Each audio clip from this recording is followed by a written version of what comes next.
Shalom, irmãos.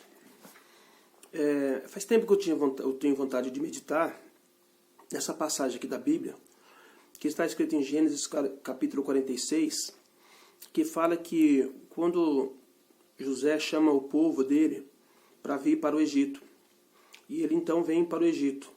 Então eu quero chamar a atenção de vocês que eu vou falar sobre ovelha hoje, eu quero meditar um pouquinho sobre ovelha. E a pergunta que eu faço para você é essa: você se sente uma ovelha? Você é uma ovelha do rebanho do Senhor? O Salmo 100 diz que nós somos ovelha do seu pasto, nós somos ovelha do seu rebanho.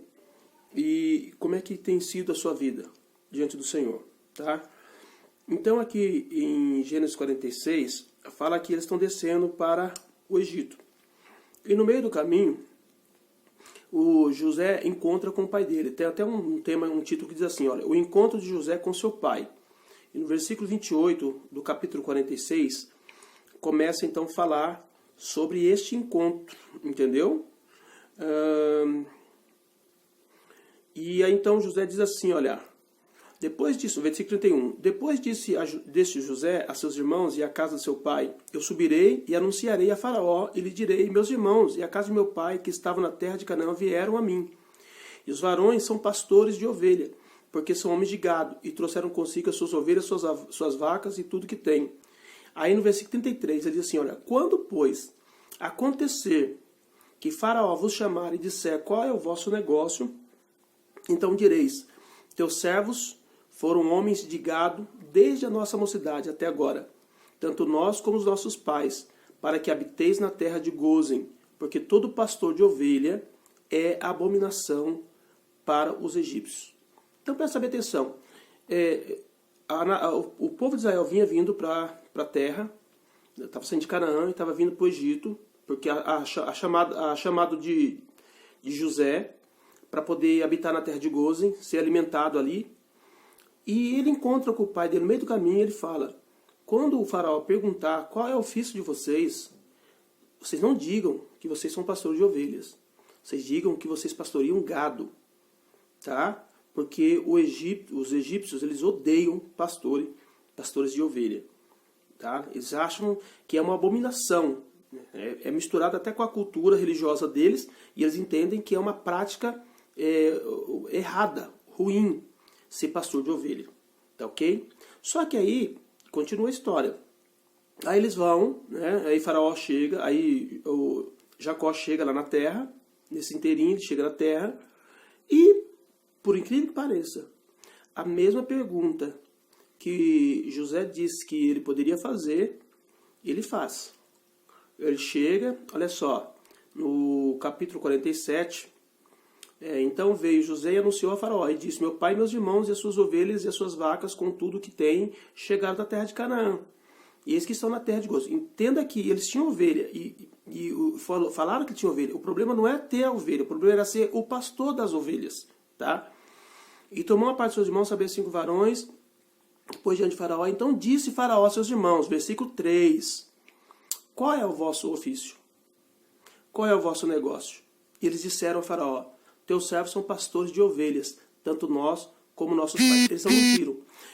Pode ser que eles já tiveram medo, né? Porque no passado eles mentiram. Os irmãos de José mentiu para o pai dele acerca de José, falando que o leão tinha alimentado, que o urso tinha atacado, e José e tal. E eles carregaram essa marca por muitos anos. Então agora que eles estavam livres, eles não queriam mais se envolver novamente nesse problema de mentira. Mas a sugestão de José foi essa, não fale a verdade acerca desse negócio, desse ofício. Por quê? Porque os egípcios odeiam pastores de ovelha.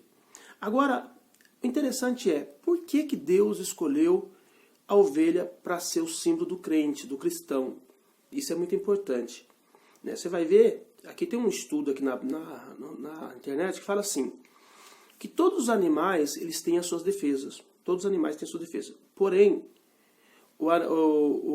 a ovelha é o único animal que não tem defesa. Não tem defesa nenhuma. Isso quer dizer o quê? Que a ovelha é totalmente dependente do pastor. E é por isso, queridos, que Deus nos fez ovelha. Tá? Para nós sermos dependentes dele. O segundo ponto aqui está dizendo assim, a ovelha produz lã o tempo todo. tá? Desde quando nasce ela produz lã. Então, Deus nos chamou para produzir, Deus nos chamou para dar frutos. Jesus diz, olha, aquele que está ligado em mim não dá fruto, é cortado e lançado no fogo. Ele fala lá em João capítulo 15, quando ele fala da videira. As ovelhas não comem qualquer coisa. A ovelha só come o capim, ela não come outra coisa, entendeu? Tem um capim especial da ovelha, ela não come outra coisa. Por quê? Porque ela é um animal limpo, é um animal, como eu posso dizer, o estômago dela não é muito... Ela não pode comer qualquer coisa, senão ela pode trazer problema, entendeu? Qualquer coisa pode fazer mal para ela. Então ela não come qualquer coisa. Uma ovelha não pode comer qualquer coisa, ele tem que comer somente a palavra de Deus. Ele não pode se alimentar de outras coisas, tá? Quarto ponto aqui diz assim, olha, as ovelhas ouvem a voz do pastor. Tem um vídeo na internet, circulando na internet, lá dos rebanhos que existe lá no Oriente Médio. Os pastores chegam no lugar e eles colocam todas as ovelhas no lugar. Quando chega no dia seguinte, que eles vão sair, cada um chama as ovelhas. E elas saem seguindo cada pastor. Isso quer dizer o quê? Que a ovelha tem um pastor e ela ouve a voz do pastor, ela obedece a voz do pastor. Se ela não fizer isso, ela vai ter, com certeza, vai ter problema. Então, esse é o diferencial das ovelhas. A ovelha tem algo especial, tem algo diferente, tem algo que faz com que ela realmente seja um animal especial. E é por isso que Deus escolheu a gente como ovelha. Tem uma passagem da Bíblia que fala sobre o pastor que vai atrás das ovelhas, porque alguma ovelha se perdeu. E é interessante que quando ele vai atrás da ovelha, ele acha a ovelha, ele traz a ovelha, ele põe no colo, ele traz. Isso quer dizer o quê? Que quando uma pessoa, uma ovelha na igreja se perde e o pastor vai atrás, se o pastor não consegue trazer, é porque essa não é a ovelha. Porque a ovelha deixa ser trazida, a ovelha deixa ser tratada, a ovelha deixa ser limpa, deixa ser purificada. Então, uma característica muito forte, ovelha é humilde, ovelha reconhece, ovelha é fraca, dependente. Então, a pergunta que eu te faço, você tem sido ovelha? Então guarda essa ilustração no seu coração, na sua vida, porque Deus te chamou para ser ovelha do seu pasto. Amém? Deus abençoe, fique na paz. Aqui é o pastor Marcos, o seu amigo, o seu irmão em Cristo, com a intenção de abençoar a tua vida. Tá bom? Deus abençoe, fique na paz.